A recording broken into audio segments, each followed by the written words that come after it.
And I turned off my my dings, my notifications, and everything, so Dude, look at you. You're a professional. I, everything should be quiet. dude, I just turned off my AC and I'm like already regretting it a little bit. Oh Dude, it's no. so hot out here right now. How's that? You're West Coast right now? Are you in LA? LA right now, it is also hot here. And going to get hotter this weekend. It's going to get very hot this weekend. I'm Pretty much as sure. hot as it is on the East Coast. So Woof. we're in it together. We're in this together. Yeah. I heard it was really bad. I mean, it's been like hundreds this a whole Yep. week, Yeah, which we're is gonna not hit my favorite. 100. We're gonna hit 100 tomorrow, but it's a dry heat out here, and so it's a totally different experience. It's like sometimes you get hit by this nice cool breeze, and it's not that bad, and Yeah. you're not just sweating out of your eyeballs. It's really not bad, Yeah. I have to say. Yeah, I would much rather have that. I've been like in everything has condensation all over it mode all the time. Oh yeah, yeah. When it's 100 degrees on the East Coast, you like walk outside and you're immediately a puddle, Yeah, just right away. just a big sticky mess. Exactly. I've had the New York City summers. It's been bad, but Yeah. So are you doing the like do you have two places now and you're doing the dual coast thing or like how what's your living situation right now, I guess? I have the apartment in LA that I just got, and then I've been spending all of my money and every waking moment furnishing and decorating, which has been very fun and therapeutic. I got rid of my New York place for now. I have a lot of friends in New York, so there's always a place to stay, but I think eventually I'll get a place there again one day. So you're predominantly West Coast now then. At least home base, yes, but I fly all over the place for work, and it really doesn't matter. I sort of just had this realization last year of like, the place you live really just has to be the place that makes you happy when you're not working, Yeah. and where you want to spend your downtime.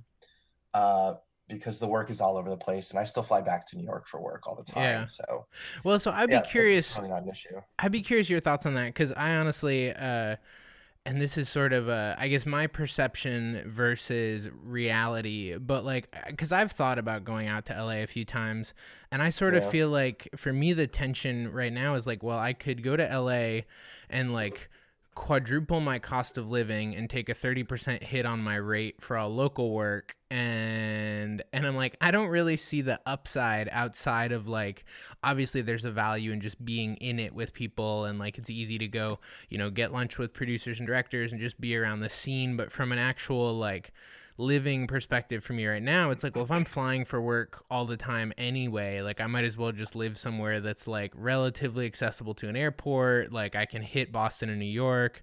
Like, but I don't know. I've struggled personally with like, should I go to a bigger place? But like, I guess what for you drove the decision to like, I want to be more out here? Yeah, I mean, honestly, I think your instincts are exactly right, but I think like if you're managing to make things work where you are, then great. Yeah. My moving to LA, in all honesty, is mostly personal. It was most of my friends from college live here. I was out here visiting all the time.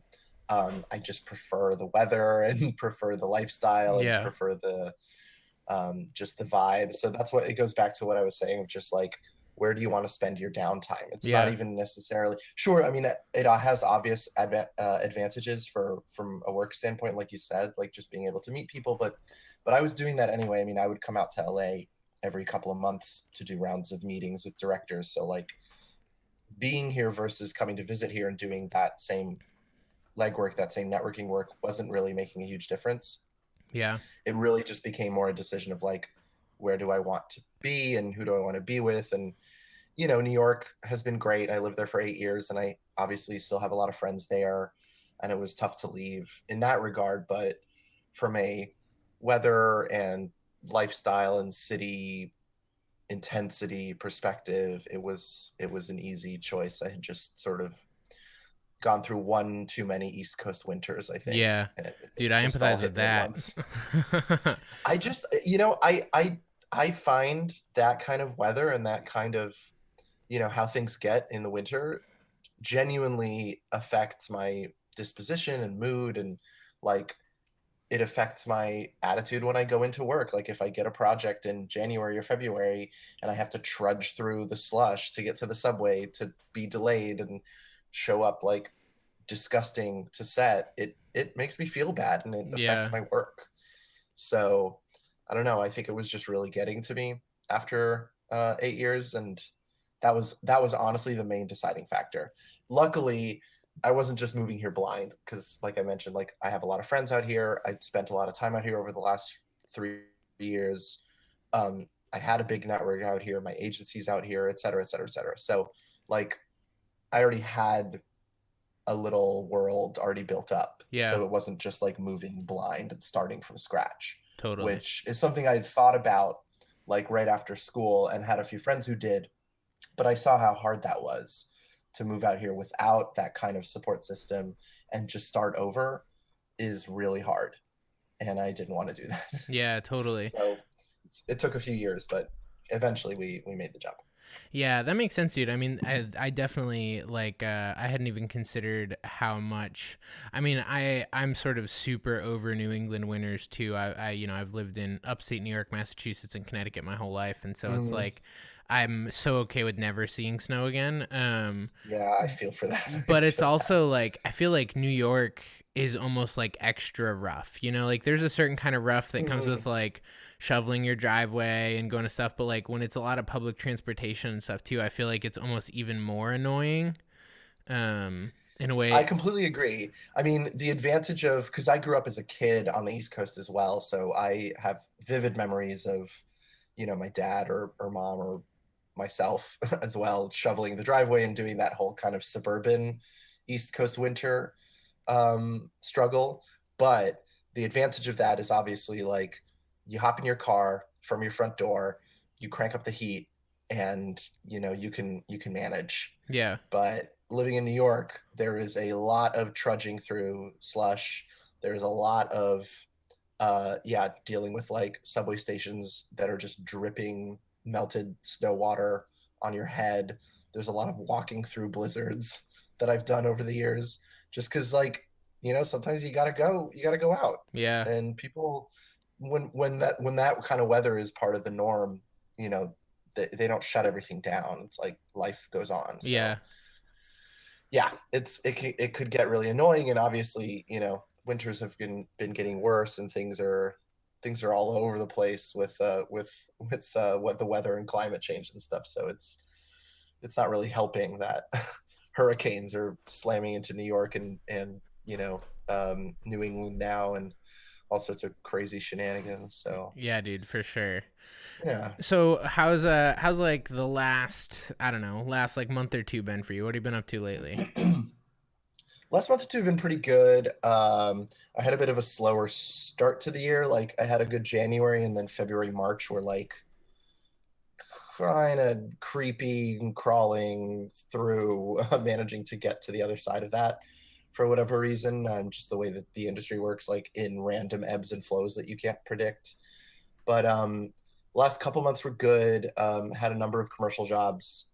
Um, all of which weirdly were kind of similar in scope. Like they were all these kind of 1 day travel jobs, um, which is fine.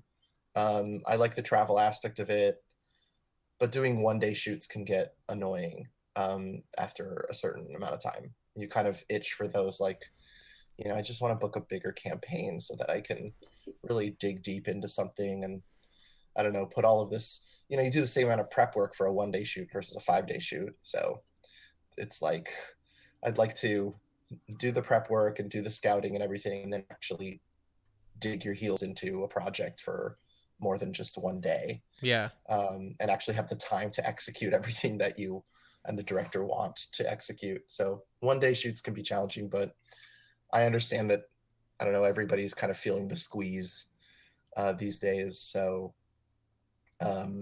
1 day shoots seem to be the trend at the moment, as a cost cutting effort on the side of certain brands. Yeah, definitely. That makes sense. So Yeah. what's the split for you right now on like do you try to be intentional from like a booking scheduling perspective, or is it a little more like what comes in, but like how are you splitting your efforts between like narrative and commercial right now?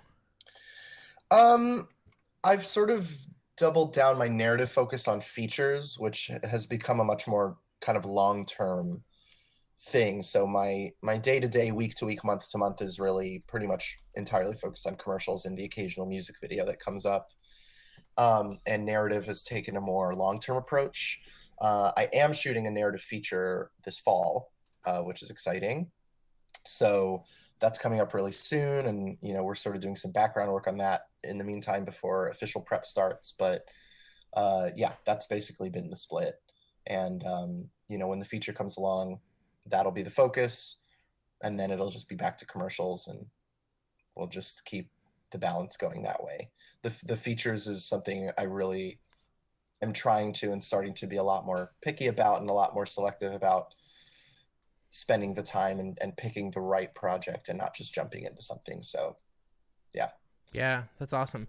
So Yeah. like how do you fit in, you know, like you've done some music video work and stuff too lately. Is that more of like creative fulfillment side of things for you and like treated a little more maybe like a personal project, or are those like are you able to get music video gigs that are also like legit gigs?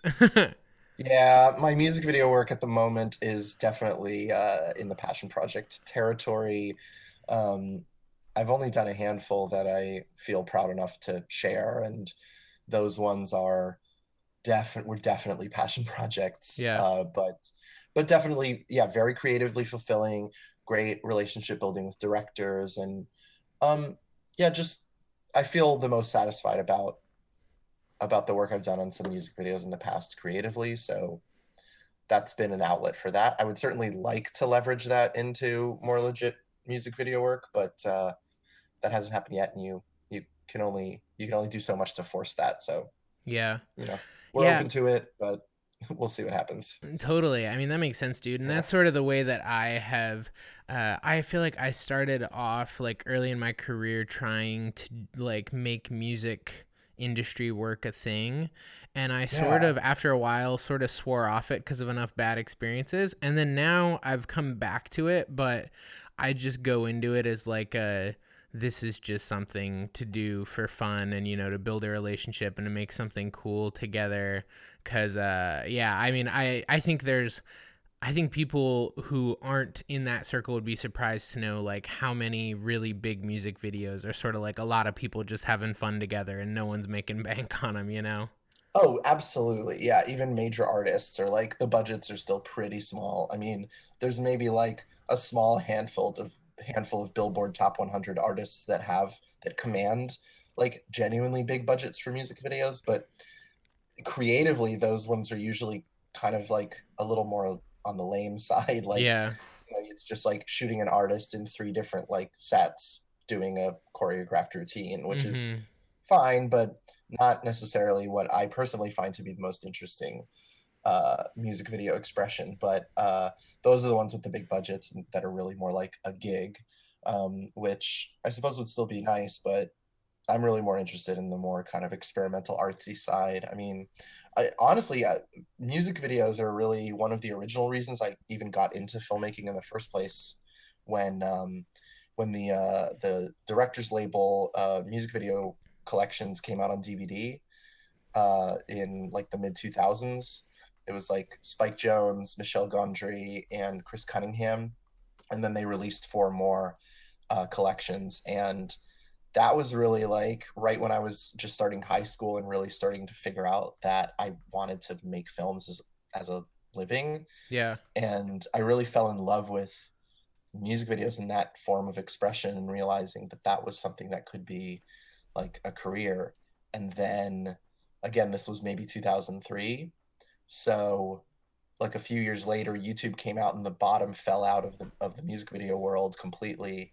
And I don't know, things have changed a lot since then, but I think it's just a lot harder to find that kind of music video, but they're still out there for sure. Yeah. The like super creative, super cinematic, really interesting and clever music video. Like that's what I'm into. Yeah. Um, So let's talk a little bit about the "Come Follow Me Down" video that you did recently, mm-hmm. because that, I mean, I Yeah, think that falls under the purview of like weird, artistic, super cool cinematic video. So you found that one. Like, how did that happen?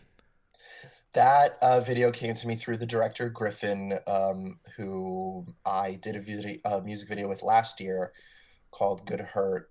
Uh, and Griffin is a production designer slash director who is just a genius. I mean, he's a total visionary, totally brilliant, like creative visual mindset. Just one of those people who's able to come up with these crazy concepts and crazy images. And they're both videos were similar in that they were fairly limited budget, very kind of visually ambitious.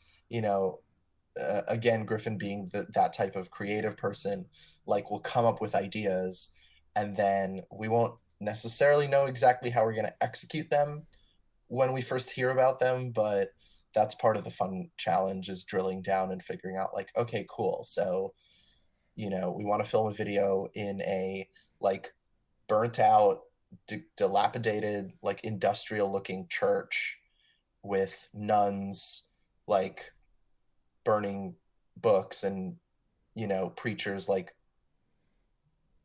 doing like trance praying with snakes and all this crazy stuff, and we're like, okay, cool.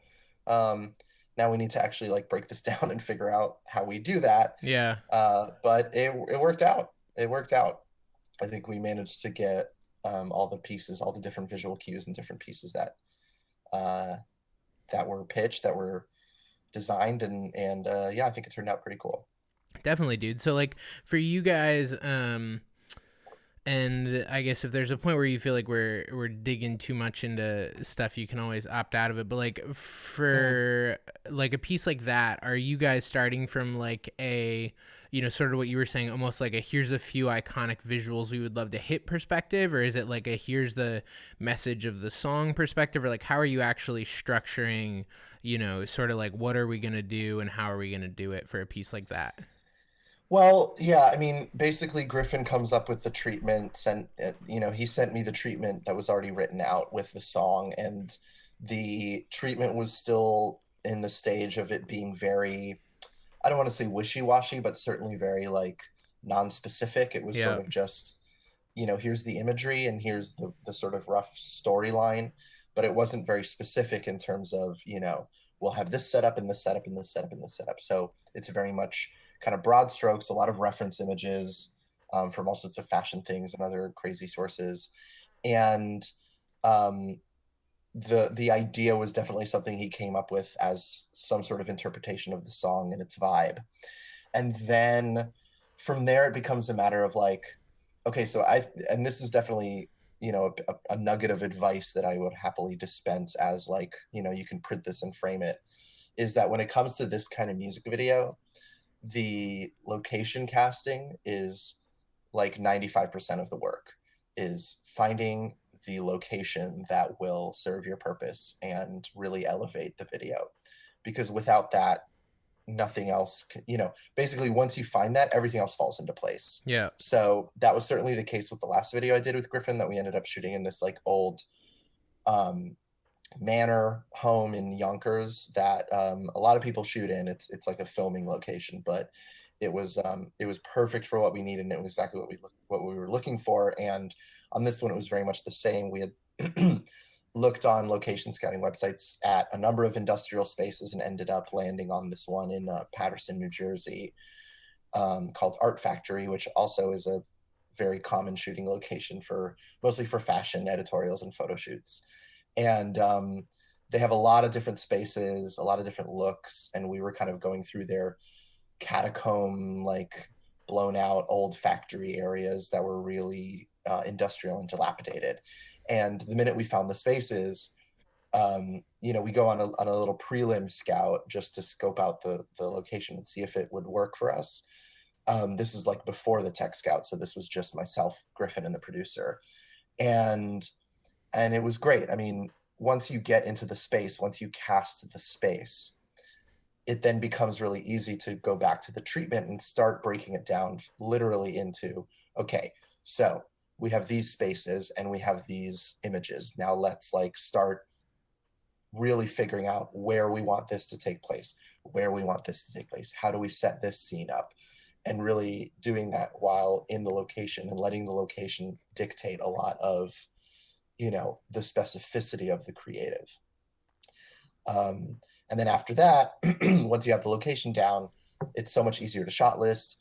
You can tech scout, bring the rest of the crew, and then really start going from broad to specific with the creative and the idea. Yeah. So that was the whole process, basically. Very cool. And like going into, let's say, this project in particular, were there any sort of things that were I don't know, you know, I don't know what the term is, whether you'd call them like your babies or like notes you really wanted to try to hit? Like, was there anything that you were like, that you felt really strongly about, that when you look at the piece, you're like, I'm glad that we did that? Or you didn't end up doing it, but at first it was, you know, sort of the thing that you were really hanging on to, if that makes sense?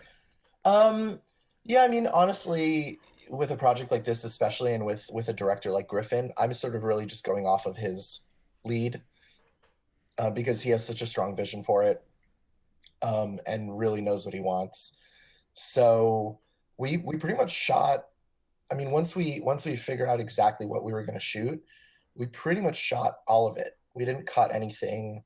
Um, we ended up cutting one little brief beat in a hallway, um, during the tech scout. We didn't even cut that on the day. It was just something we planned during the original scout, and then on the tech scout we realized we don't need it. Yeah.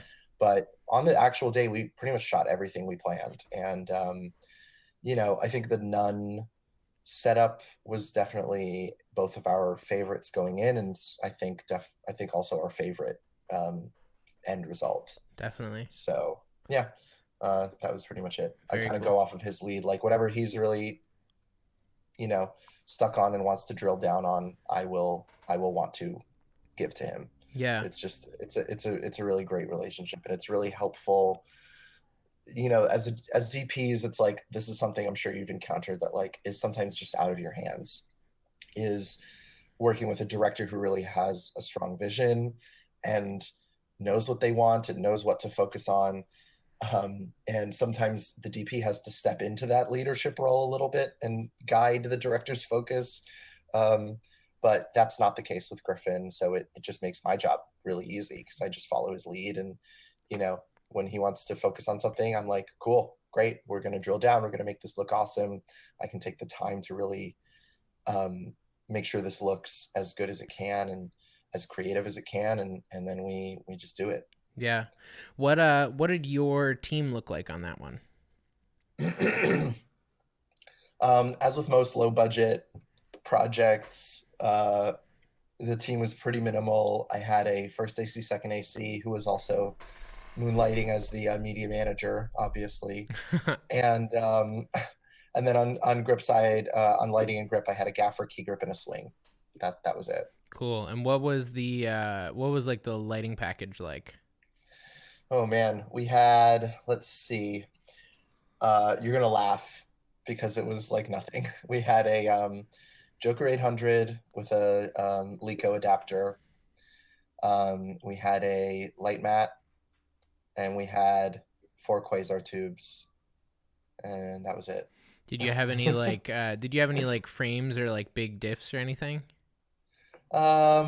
Yes, yeah, we had some frames. We for some of the soft key lights, we were lighting. We were using the light mat through like a big 6x muslin, which is sort of my preferred diffusion when I'm just single diffusing. Yeah. Because it's so thick and heavy, it just scatters the light everywhere, and it just becomes this big giant soft source. It doesn't feel sourcey at all. And yeah, we had the usual kind of like flag kit of floppies and 4x3s and a couple of 4x4 frames of some other diffusion, but it was pretty minimal. I mean, it was one of those 10-foot cargo van situations. Yeah. So this wasn't exactly a full grip truck. Yeah, that's cool though. But I mean, yeah. honestly, it's I think it's always encouraging to see people who are like doing awesome stuff who still also, have to do scrappy stuff and can Oh, make for scrappy sure. stuff look awesome.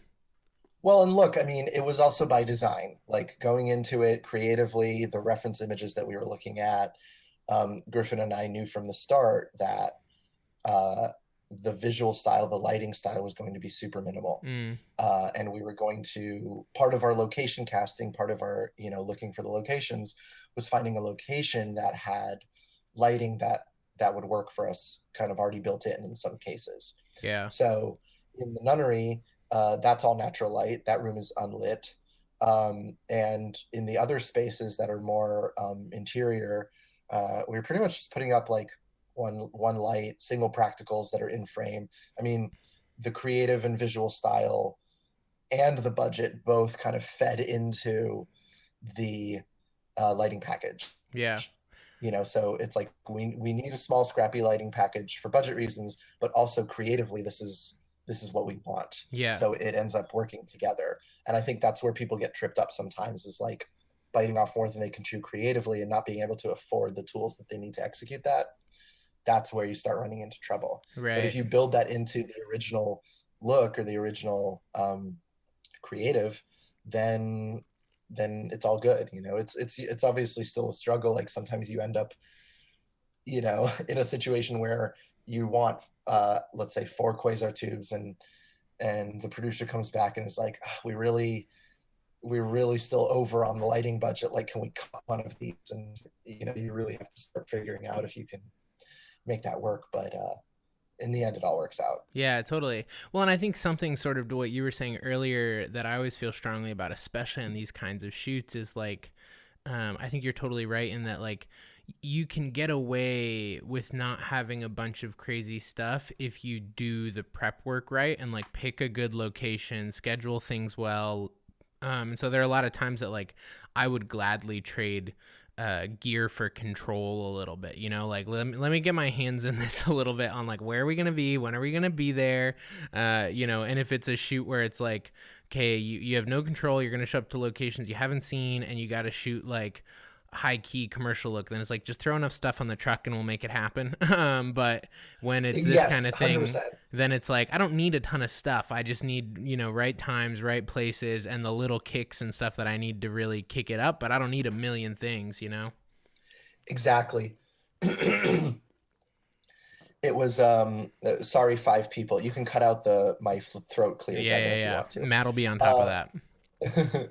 um, yeah, building that visual style and visual design into feeding having that feed into the budget limitations, and really doing the prep work and understanding what you need and what you're trying to accomplish is 100% the key to unlocking this type of creative work. And that extended to our camera package as well, because again, creatively, Griffin and I came up with a visual style that was intentionally very minimalistic on the camera side as well. So the film is entirely shot off of tripod. There are no dolly shots. There's no moving camera. There's no handheld. There's no slider. There's no Steadicam. So we only needed a tripod, and the entire video is shot on one zoom lens, Mm, because we had planned creatively originally that every shot in the film was going to have a zoom. So all of that was built in originally and then fed into our knowledge that we didn't have a lot of budget to work with, and so it all kind of worked together in tandem. So we didn't need to rent a full lens package. We just got one lens, yeah. and And I that was think that that. I think that's always cool too when you can find a way to like turn a like logistical limitation into a creative tool, that's like, okay, so if we get one lens, how do we make that a cool part of this thing instead of just kicking ourselves the whole time? Um one Yeah, I think you sort of have to do that in some ways. Like there are definitely some people out there who are really good at, in a very impressive way that kind of blows my mind, at sort of doing that whole biting off more than they can chew thing, but like managing to pull it off. yeah. Um, Like I think of Ryan Connolly as somebody who really um, has these really ambitious creative projects that he takes on that he does on a really low budget, and I wouldn't really know where to begin with that kind of thing. But I take my hat off to anyone who manages. I personally definitely see the value in starting with your budget and then building your creative around the limitations that you already know are in place, Yeah. like having them sort of feed into one another, as opposed to coming up with some crazy ambitious creative and then sort of playing catch up with yourself and trying to figure out how to do it. um, so again, both are possible, but I personally just find a lot of great creative work happens in the former example of knowing your limitations ahead of time and coming up with um, your creative based on those limitations, and sort of artificially setting limitations for yourself that force you to think creatively. Yeah, it um, sort of reminds yeah, me of I heard this story. I think it was at Masters in Motion that someone told the story, but they were talking about I think it's the first or the second Pirates of the Caribbean movies where the pirates turn into like zombies, um, and they were I talking think about. that's the first one. Yeah, I think you're right. And that they were talking about how like basically they're going through the movie and started going over budget, and so they got to, towards the end of the movie where all this VFX starts happening, and they're like, "Oh no, we can't afford like these guys are supposed to be zombies for like the whole third act, and we really can't afford that." And so they were sort of trying to figure out like what can we do differently with VFX? What can we do to like make this actually work. And someone said, well, what if we made it that they're like only zombies when they're in the moonlight? Mm-hmm. And Yeah. that was their like, and they just were like, oh yeah, then we only have to show, the zombie version of them half as much, and we can make it part of the story. And so it was a really interesting, like, creative solution to a very logistical problem. And it ends up being a cool part of the thing, and so I think that's always interesting when people can take something that some people would look at as just a limitation and like turn it into a cool creative solution. I don't know, I love that. Yeah, 100%. I mean, there's definitely a couple of other examples I can think of that are great. Like, um, one of which is Jaws, which is very famous. Of course, of course, with Jaws, the limitation of having a low budget and having a malfunctioning shark led to this creative decision not to show the shark for the first Mm-hmm. half of the movie. But the sort of flip side of that is that was not a planned limitation. That was just something that came up during the production that they had to adjust to, which is not the ideal situation, especially when you have a low budget. So that's not the best example, although creatively the result of it is. But one that definitely comes to mind is A Ghost Story, which is, David Lowery knew that he wanted to make a very low budget movie, self-financed, and he was just trying to think of something that he could do based on that. So like the starting point was the scope of the film and the budget. And then from there, he knew that he had access to this house. Um, and so that he sort of started building the film around this location that he knew he had access to and that he knew he could, spoiler alert, destroy. So the entire film was built around a creative limitation. And when you watch the movie, you don't notice it at all. But when you know the origin story of how the project was conceived, you understand how that fed into the process. And I think the result speaks for itself. So definitely some good things to take away from that, for sure. A lot to learn from.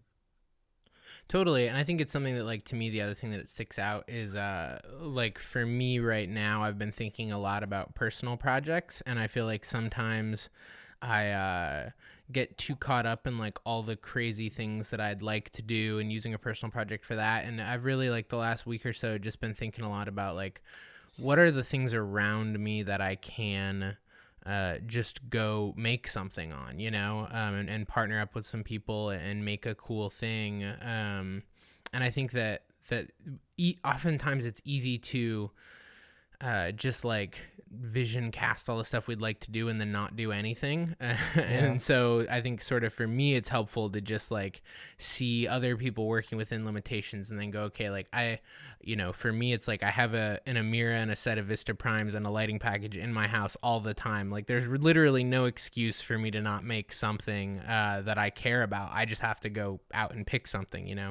Um, exactly. You have to find what that story is, and I think that that in that situation, as cliche as this sounds, but like the story needs to find you. yeah, Like it needs to be something in your life that, or in your community or in your environment, that presents itself as, this is something you should capture. yeah, Because yeah, when you have an abstract, like, creative idea or vision or shot or something that you want to like do, and then try to build something around that, that's sort of kind of putting the cart before the horse in some ways. totally. And I don't know if that necessarily results in like a good, maybe you'll get that shot, but when you're creating a passion project, or when you're creating any project, I feel like you want to create a film, like a piece that works as a whole. That's really the goal. Yeah. So yeah, I think the story needs to find you in that sense. Do you ever find yourself like identifying stories or pieces that you would like to do, or do you tend to wait for directors to bring stuff to you? I'll be honest, this is something I have definitely struggled with. I think I commented on, there was a thread on the Facebook group that was talking about this, and I sort of chimed in because this topic really spoke to me. But earlier in my career, I definitely really felt a lot of pressure and desire to do exactly that, pursue some personal projects that I thought could serve as a creative outlet, but also, maybe be like good work that I could put out there and have people see and sort of help my career. And I I'm just not like an ideas person for whatever reason. I can't come up with ideas. I can't really think creatively that way. If I'm starting from a blank slate, it's very challenging for me personally. And so I had always just focused on cultivating relationships with directors and sort of hoping that, you know, I could at least help motivate them to, try to help execute their ideas and visions and creativity that I sort of didn't have. And that sort of worked. It maybe took a little bit longer than it could have by taking that approach, because the minute you uh, the minute you start relying on other people, uh, that ends up becoming sort of a risky venture. And Yeah. it's best if you can do something on your own, then by all means you should do it. And I think a lot of successful DPs, certainly modern DPs, have found a lot of success from doing exactly that, from self-generating projects, self-generating creative work early on in their career and putting it out there, and then having people see it and want to hire them on, their own work. So I think it's a great approach. I think it's a great thing to do. I personally didn't really do it, and I kind of regret it.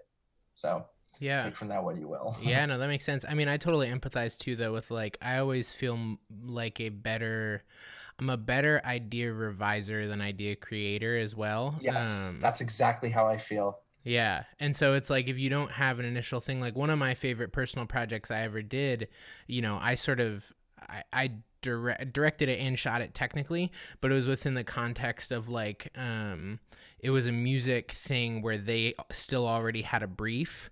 And so like, there was a brief on like, we want you to talk to someone about what it means to be human and, sort of do with that what you will. But I still felt like just having some sort of like something was really helpful to like, okay, now I can go like figure out how to do that. But when it's just me in my office, like I should make a personal project. I'm not a big like Yeah, idea person. yeah. I mean, the instinct is good, and I feel exactly the way you feel about like being a better reviser. I mean, like when a friend sends me a script for notes, I'll have a million notes, and just thousands of thoughts running through my head about every scene and every line, and like that kind of thing really gets my creativity flowing. Mm-hmm. But if I had to sit down and write a screenplay from scratch, I'd be staring at a blank page. I Yeah. mean, that's how my brain works for whatever reason, and that was something I struggled with in film school, and very quickly stopped taking writing classes for that reason, just because I couldn't do it. I can't really do that process of just sitting down and coming up with something. Yeah. So my brain's not wired that way. So Yeah. it Well, is what it so is. moral of the story there for other people who may feel the same way is be more intentional about surrounding yourself with people who are idea people and make yourself available to them. 100%. I mean, look, these directors um, like Griffin are the type of people that you align yourself with and then offer yourself to. Like, look, I will follow you into whatever trench you want to go into. This job, this kind of music video, like, come follow me down. This is not a gig. This is something that I will put money into. I will, like, make sure we get a good colorist and make sure that we have the gear that we need. And, like, if I have to do it for free, so be it. It's not really about that for me. It's really about, like, making myself as available and invested as possible in order to execute that vision, because I really believe in the vision. Hmm. And I think that's really the key there, is, like you said, is making yourself available and offering, really, if you have creative people that do have good ideas, it's really just making sure that they know that, like, oh, I will work on this for free, or if you have a good idea, I'll help you produce it, and I will offer up my camera if I have one, or whatever it may be. It's just making sure that you're open to and available to those opportunities if they come up, and just doing your best to cultivate relationships with people whose creativity you believe in, which is easier said than done, but certainly a factor as well. Yeah. Totally, dude. And I appreciate all that. I do want to pivot a little bit to you Yes, just shot a Jurassic Doritos thing, which I I did. would guess is the opposite of that, but I don't know. You can no comment if I dig into Doritos info in a way you're not allowed to spill, but I would imagine that's a little less limited by logistics than some of these other projects are. A little less, yeah. Well, a little less. Yes. Yes, that project was pretty standard commercial project. Keeping in mind that that kind of project is something that's developed through all these brands as digital arms. So, you know, that kind of commercial is not your traditional, like, full creative agency, full campaign, um, multi-platform uh, commercial project. Mm-hmm. It's really something that's more developed by a digital team that is predominantly for web, and is not part of a larger campaign. It's really just like a one-off thing. So as a result, the budget is probably a lot lower than you would think. Looking at it, certainly a lot higher than Come Follow Me Down, Yeah. but you'll notice a couple of similarities, um, even just to a tiny passion project like Come Follow Me Down and the Jurassic Doritos commercials. Like, both were shot in one location, both were shot in one day, and those kinds of logistics. Both were shot single camera. All of those things are all fed from the same limitation, which is just budget and scope. In the Jurassic Doritos situation, it is larger for sure. Everyone is being paid a rate and working a job, as opposed to doing a passion project. But the limitations are still there, and you do still have to kind of find ways to work around them. But again, they're sort of built.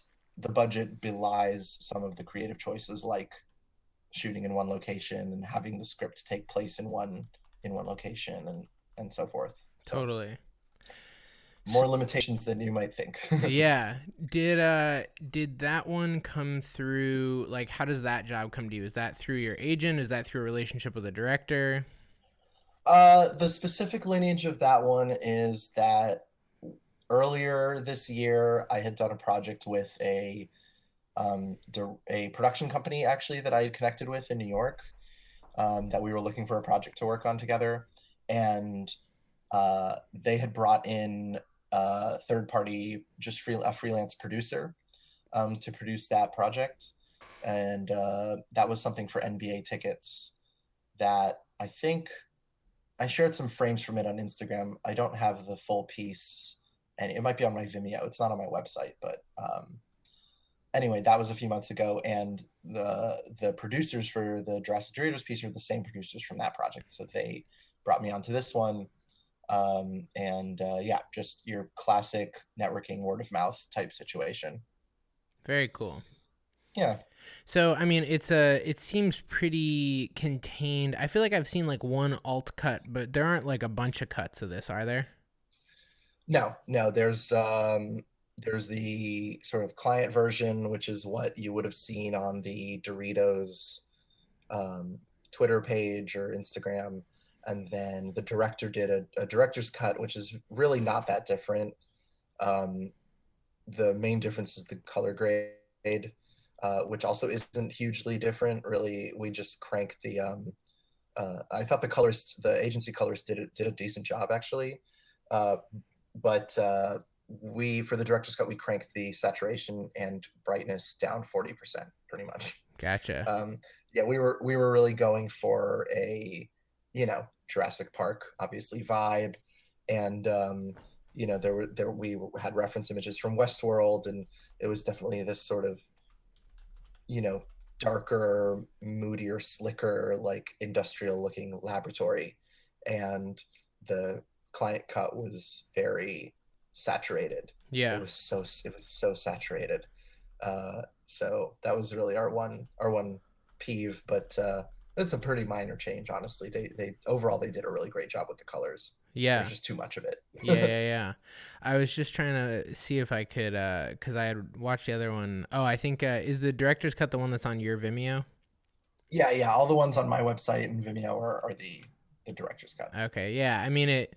I think I would agree with you that it looks better, but it is a pretty subtle difference. Just a little less colorful, a little less poppy.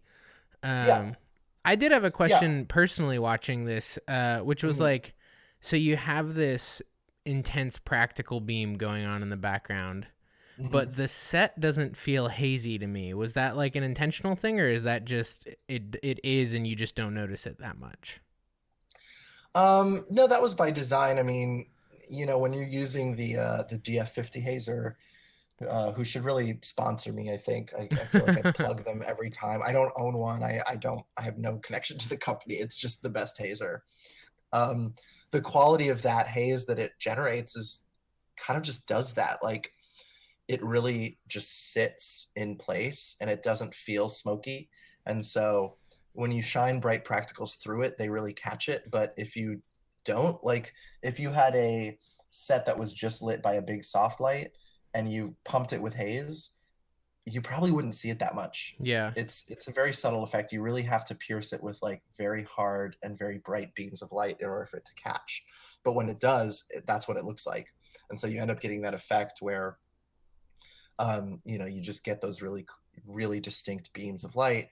And there is hey, the whole room is hazed. We had a top light shining straight down behind BD Wong that's sort of creating a little cone of light that's catching a lot of haze that you don't really see because it's pretty subtle. And it was dimmed down a lot, but that's just to sort of lift the overall ambience and just create a little sense of volume in the center of the space. But other than that, yeah, it really just mostly shows up in that practical. very cool. So you've got Mm. a cool overall like warm cool split going on and stuff. Like What was like, how specific was your overall approach to this? And I guess I meant to even ask you that about the music video as well. Like, do you go into stuff like this with pretty specific like diagrams and plans, or are you more of a talk about the feel with your team kind of person, or like what's your process on projects like this? Well, for projects, for these both of these projects, we did come up with very specific plans, and the reason again is just budget, is because we couldn't afford in either case to just have a big arsenal of lights available to us. So we really had to drill down and figure out like which ones do we want to use. So the tech scout ends up becoming the key component in this process, where you you have to have a tech scout with the gaffer, and you have to have that creative conversation talking about look and feel and mood, um, on the tech scout, and then by the end of the tech scout come up with a specific lighting plan based on those conversations. So I do that in collaboration with the gaffer. I really rely on their feedback and their input, but by the end of the process we do have a specific lighting plan, and that was the case in both the music video and the spot. Mm. And then it's also it's a budget issue with access to lighting units, but it's also a budget issue with time, knowing that we only had one day for both of these projects. It really becomes about setting up a situation in which you can show up to set and execute a plan that was pre-designed, because we Mm-hmm. don't have time to experiment. So yeah, that's pretty much the approach. I still like having that creative process of discovery and really feeling the space, and um, discussing the non-specific sort of feeling of the light and all of that stuff with the gaffer.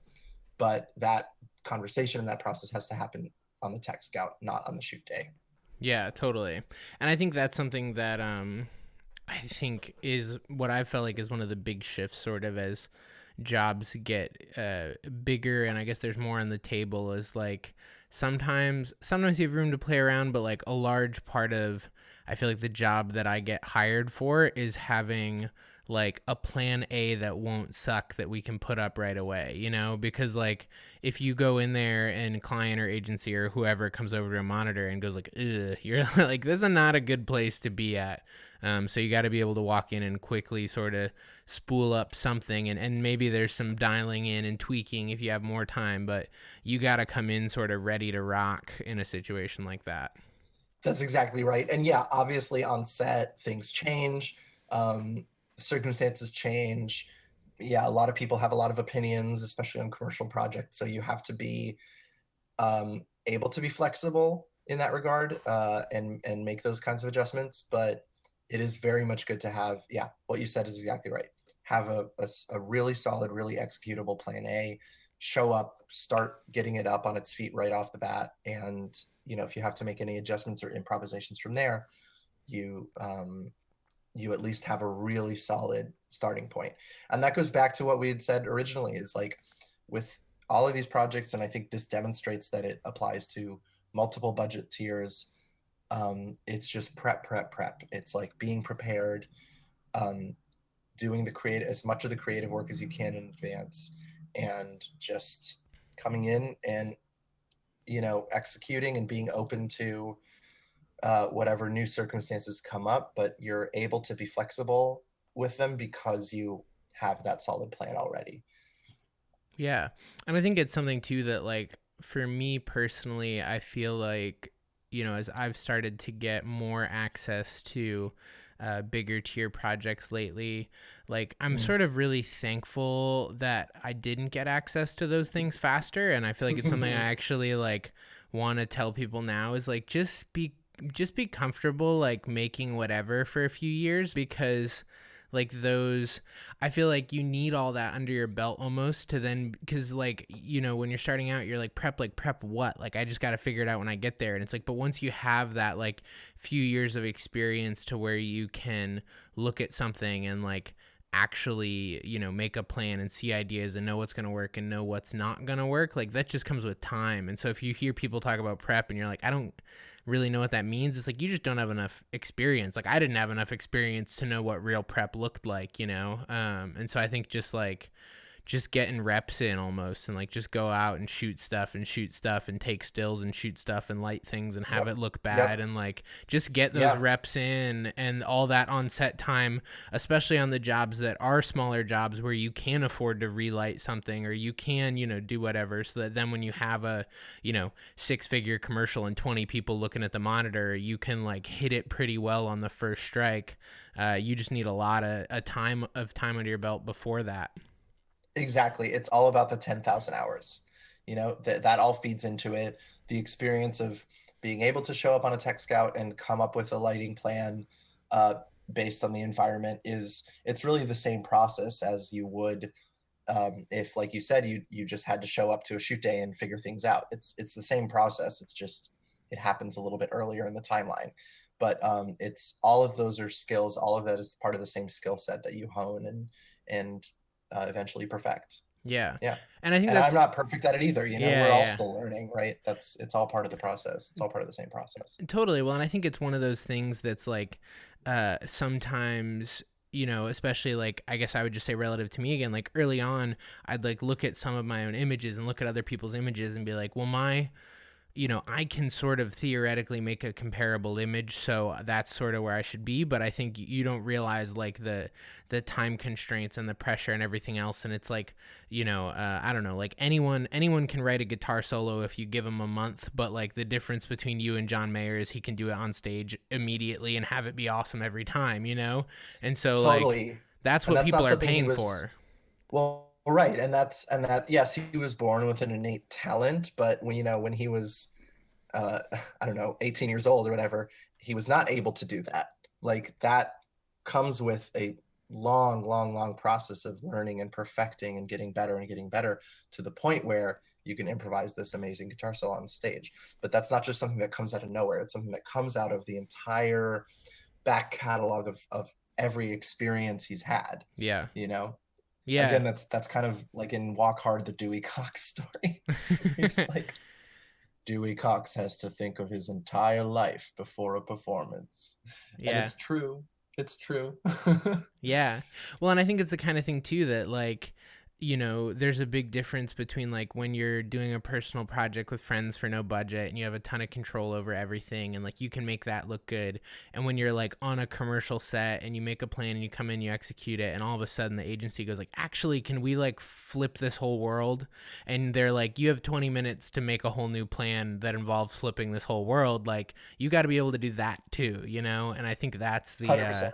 that's part of the thing that's like the difference I see, I guess, between like the DPs who are out there like working and doing it and the guys who are like make pretty images for Vimeo and Instagram is like that skill set, you know, a lot of the times is the ability to, you know, be really quick on your feet, be really good at pivoting, really, really know your stuff so that you can actually make a plan and execute it.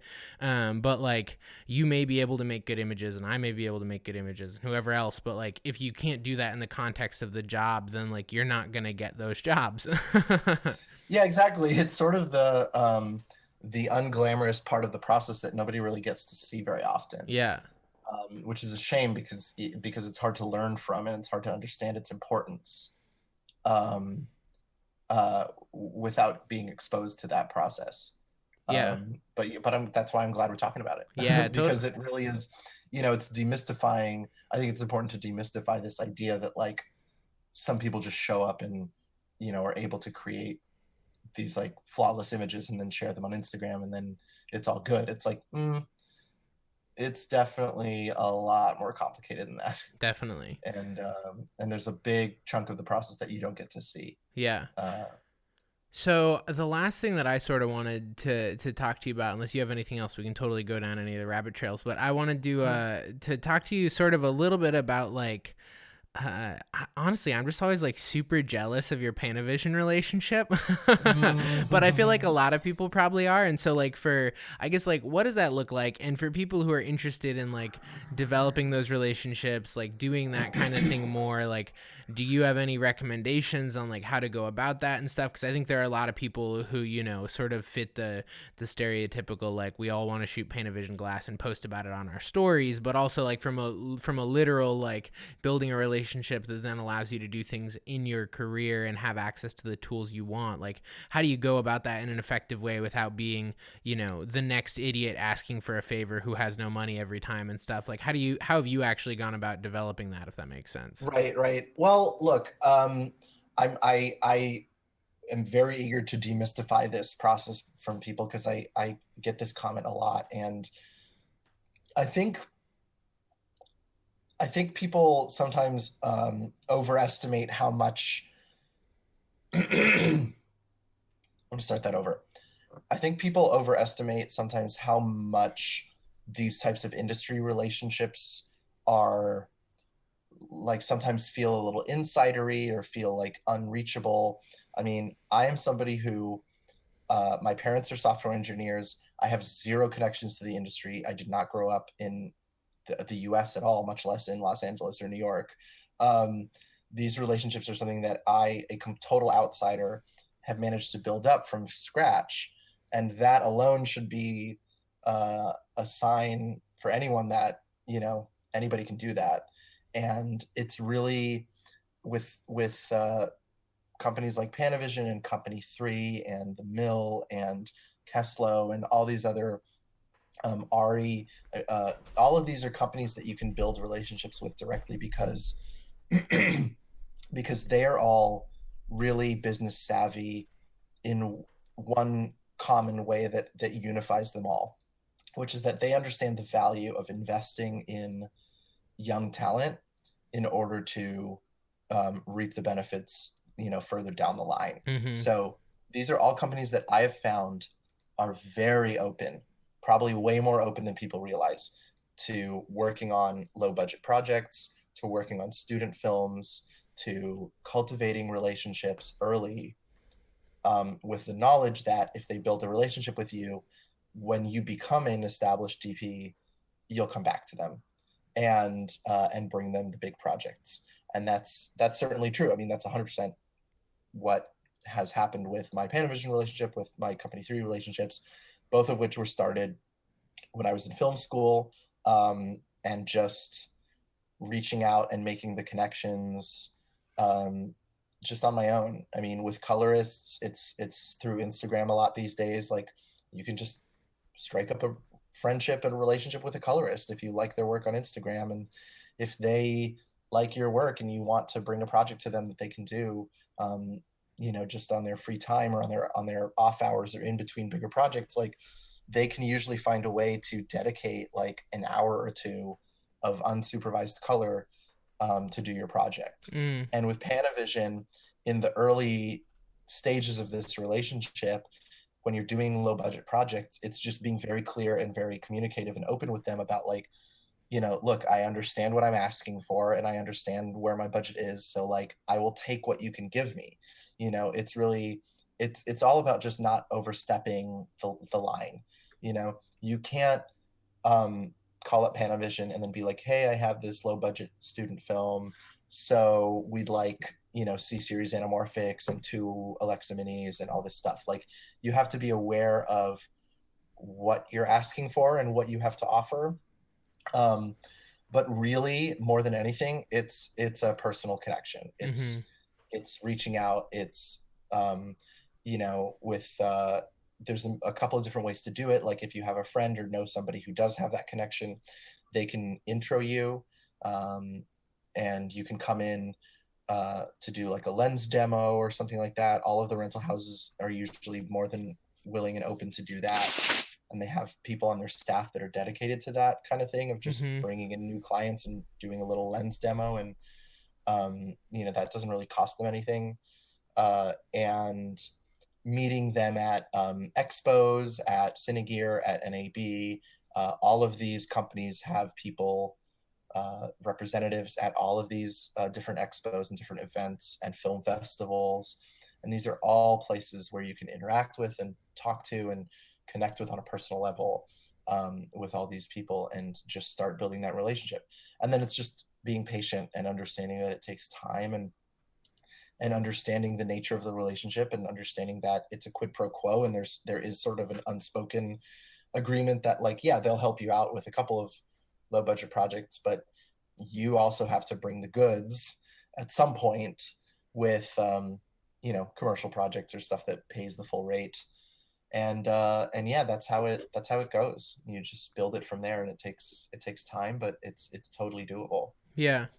And it's totally like I don't want to I don't want to put you in the position of like in any way being a spokesperson from Panavision's perspective, because obviously I Mm-hmm. don't think that's your role, but I think that's sort of like just hearing from someone else's perspective. I think something that I would personally be inclined to say, and you can feel free to disagree, is like I think there is a value in just being like really honest and transparent with those people sometimes, and being like, hey, Yeah. look, this is what I've got, and I would love to work with you, and I'd love to work with you in the future, and I don't want to take advantage with you, and so like I don't plan on cashing this card in that often, or whatever. But just like be really upfront with people, and the worst they can do is say no, and then you hit them sort of with a better offer next time. But sort of what you're saying, like it's in their best interest in a lot of ways to build those relationships, and so go out there to whoever, whether it's just your local rental house in general, or to Panavision, or to any of these other companies, Kodak. I had a really good conversation with Kodak when I was looking into shooting Super 16 for the first time, and like those guys are really good at sort of ingesting you in a really friendly way, I guess, for lack of a better term. And so like I think if you're just straight up with them, they're usually pretty fair, and you're not the only person. I think it's just making sure, from my perspective, like whenever I handle conversations like that, it's trying to not be a victim, and not assume anything that's like, oh, I know that even though I don't have what you ask for, you'll still give it to me, or whatever, and sort of being willing to lay down on the like beggars can't be choosers thing sometime. And but yeah, so I think that, I don't know, I totally agree with everything you're saying, but I think that for a lot of people it's like just do it, and don't be weird, and like just start a conversation half the time. Exactly. I think you really hit the nail on the head. And I know you have relationships with some other vendors and um, um, gear manufacturers, and it's really all the same. It's all, at the end of the day, you're not dealing with a massive corporation. You're just dealing with people. And it's like with everything in this industry, it's all about building relationships and being a like kind, um, yeah, not weird person who people like to talk to and like to be around, and you know, being humble but also being honest and straightforward and not manipulative and not anything like that. Because when you're dealing with people, they see through that. So like, yeah, be yourself, be honest, be real, but also reach out. Like, don't be afraid to reach out. Don't feel like it's unattainable. Mm. One important thing to remember about Panavision, which I think a lot of people don't realize, but it's very important to note, is that Panavision do not rent gear a la carte. They only rent full camera packages. So I think one of the things that maybe keeps people out, which is totally understandable, is that if you're an owner operator, they are very hesitant to letting people kind of bring in their own camera and just renting out their lenses. So that's just something to keep in mind, is that if you're going down the Panavision route specifically, they are very much in the business of full camera packages. Um, so that's not to say that, again, they're not more than willing to work with budgets and find solutions, which they have for me. I've shot multiple projects through Panavision over the years where they'll just like give me an Alexa Classic, from the back shelf of the storeroom that nobody's touched in a couple of years, and just dust it off and throw some Primo lenses on it. Um, that's the type of relationship that I'm talking about, and like that's the type of being open to and honest with like what you can work with for the project, and how you're able to work with them and kind of meet them in the middle in order to reach an agreement that is mutually beneficial. Yeah. So and this comes back to the like you can feel free to pass because I know this isn't really your role in this relationship, but like Mm. since it's sort of a situation where I think they don't have like a lot of list prices like for a DP who hasn't reached out before, do you have any sense of like base level barrier to entry, like if you're looking for a package with nothing super fancy glass wise for a day, like what your base level sort of is? Um, I can't say just because it really, like you said, they don't really have list pricings for stuff, so it really really depends. And Yeah. I've been all over the map with them, um, and keeping in mind also specifically for if anyone out there is like a film student specifically, Panavision does have a grant that they offer for film students that you can apply with your thesis film, and that not only provides you with a camera package for free, but also that's one of the ways to like start building that relationship. Yeah. So I think it's just good to be aware that these things are out there. But that for example is a way of, a difficult application process way, but a way to get like a free Panavision package. It's that's a possibility that's out there. Yeah. Um, you have to be a film student, and obviously there are a lot of hoops to jump through and a lot of applications. But if you have a good project that they believe in, um, you know, Yeah. sky's the limit. Well, and I think something that people, and maybe to just spell it out a little more clearly, I think something to be aware of for people is just that like it's like anything else, it's like if a director reaches out to me about a personal project, like my interest is sort of relative to the combination of like, well, how much do I want this relationship? How good does this project look? And how much money do you have to offer? And those things can often offset each other. And I think for some of these companies, it's the same. It's like if you show up and you're like, hey, I'm this like hot wedding filmmaker, and really want to shoot Panavision, and I have $5, they might be like, go pound sand. But if Yeah, you've got work exactly. and you've got a trajectory, like if you can sort of showcase a skill level, like and so I guess not to walk in expecting anything because they could handle it however they want at the end of the day. It's not necessarily like walking into B&H and like asking for a deal on buying a camera. Like they have a lot of their own sort of autonomy and determining how they want to interact on any given thing. But like there is a degree of like definitely that like if you can showcase that you are working a lot, that you work on legitimate things with budgets, that like that's a different conversation for them than if you're like, I don't really do anything but this seems cool. Hmm. Yeah, and another thing, that's all true, and another thing to keep in mind is like, especially with things like the Panavision grant, um, they're looking at content. I mean, they're looking at your script. So like, part of it is also just bringing in a project that they believe in creatively. Because again, you're dealing with people, and it's like they're making a decision of whether or not to invest in something. It's basically like like trying to seek any type of investment in a project. It's Yeah. like the creative side of it and what you're actually trying to say and what you're actually making plays a part for sure. And Yeah. that's something to keep in mind is like what kind of project you want to bring in. um if you're just shooting like a skate video or something with some friends, and you bring that into Panavision and you ask for a favor for Panavision glass, they might that might be a little funny to them. Like, Yeah. not necessarily something that they don't want to invest in. But so it entirely depends. But the point of this all is don't think that this is something that's unattainable, because Yeah. it's all about reaching out and just doing it and just making the relationship. That's Yeah, all it is. and don't talk yourself out of it. Almost contrary to what I was Yes. just saying. Like I Yes. think to sit here and be like, well, I don't have $20,000 camera rental budget, and I don't have like a 50-person crew, and I don't have an agent, and so like I can't talk to Panavision yet. It's like at least start the conversation and continue the conversation, and when it happens, it happens. Like what's the worst case scenario? Exactly. That shouldn't be the deciding factor. Yeah. Totally. Well, cool, man. What's coming up on the radar for you? Anything we should keep an eye out for?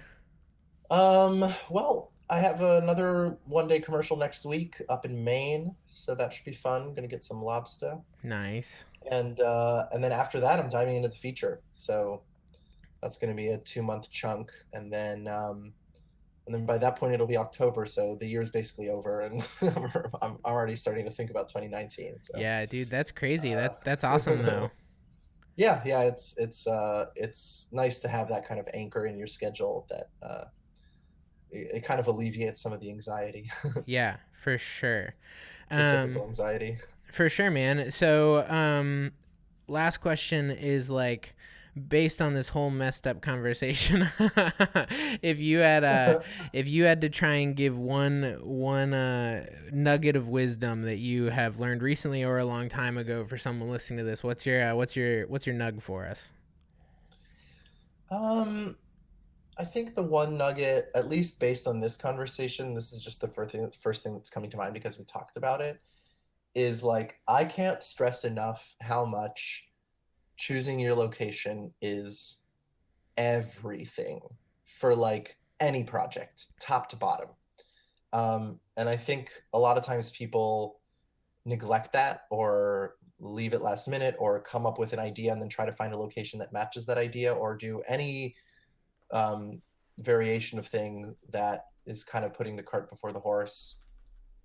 When it comes to locations, that is probably the most important thing visually for your film, period. Hmm. Because casting your location, like casting a good location, affects your production design, it affects your lighting, it affects your lens choice, it affects everything visually from top to bottom. And if you find good locations, if you really go out of your way and drill down and find stuff, A, you might end up with some totally crazy, amazing, unique imagery that sets your, work apart. And B, you might be putting yourself in a situation, or ideally putting yourself in a situation where the location is doing a lot of the heavy lifting for you when it comes to production design, when it comes to lighting. And that is so, so key. And, you know, I think what people don't realize is like when bigger budget projects are building sets, that's because, they're trying to create the perfect location. It's not for any other reason. It's just because they're looking for something that fits what they need. And so in lieu of that, since most people listening to this are probably not building sets, you have to take that same approach of like you have to find the perfect location. You can't half-ass it. You can't compromise because it affects everything.